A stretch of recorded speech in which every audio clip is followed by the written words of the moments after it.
Alpha यह मापता है कि कोई निवेश जैसे कोई शेयर या म्यूचुअल फंड बाजार के एक खास बेंचमार्क जैसे निफ्टी 50 या सेंसेक्स के मुकाबले कैसा प्रदर्शन कर रहा है। अल्फा को अक्सर यह देखने का तरीका माना जाता है कि जो लोग सोच समझकर निवेश करते हैं वे कितने कुशल हैं।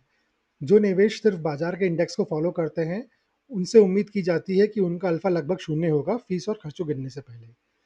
अच्छे निवेशक और फंड मैनेजर हमेशा यह कोशिश करते हैं कि समय के साथ उनका अल्फा पॉजिटिव रहे। वे ऐसे कंपनियों को ढूंढते हैं जिनका दाम बढ़ने वाला हो या बाजार में जो गलतियां होती है उनका फायदा उठाते हैं।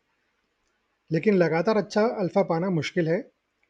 पिछली बार अच्छा अल्फा था तो इसका मतलब यह नहीं है कि अगली बार भी अल्फा अच्छा ही होगा। अल्फा पॉजिटिव, नेगेटिव या शून्य हो सकता है। अगर अल्फा पॉजिटिव है तो इसका मतलब है कि निवेश ने बाजार के बेंचमार्क से बेहतर प्रदर्शन किया है।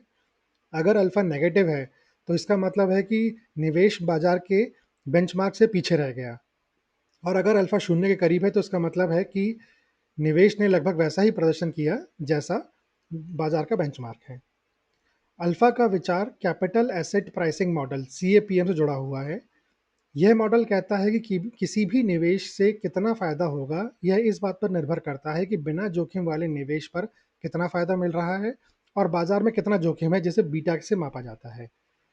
इस मॉडल के हिसाब से अल्फा यह बताता है कि असल में कितना फायदा हुआ और मॉडल के हिसाब से कितना फायदा होना चाहिए था, इसके बीच कितना अंतर है। निवेशक अक्सर ऐसे निवेशों की तलाश करते हैं जिनका अल्फा ज़्यादा हो, क्योंकि इसका मतलब है कि जितना जोखिम लिया गया है उसके हिसाब से ज़्यादा फायदा मिला है।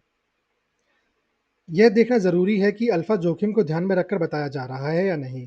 हो सकता है कि किसी ने बहुत ज़्यादा जोखिम लेकर ज़्यादा फायदा कमाया हो, लेकिन अगर उसी तरह का जोखिम लेने वाले दूसरे निवेशों ने भी उतना ही फायदा कमाया हो तो उसे अच्छा अल्फा नहीं माना जाएगा। इसीलिए अल्फा के साथ साथ बीटा और शार्प रेशो जैसे जोखिम के माप को भी देखना चाहिए। इससे पता चलता है कि निवेश कैसा प्रदर्शन कर रहा है। आखिर में अल्फा यह जानने का एक ज़रूरी तरीका है कि निवेश की रणनीतियाँ कितनी अच्छी हैं और जो लोग निवेश का प्रबंधन कर रहे हैं वे कितने कुशल हैं।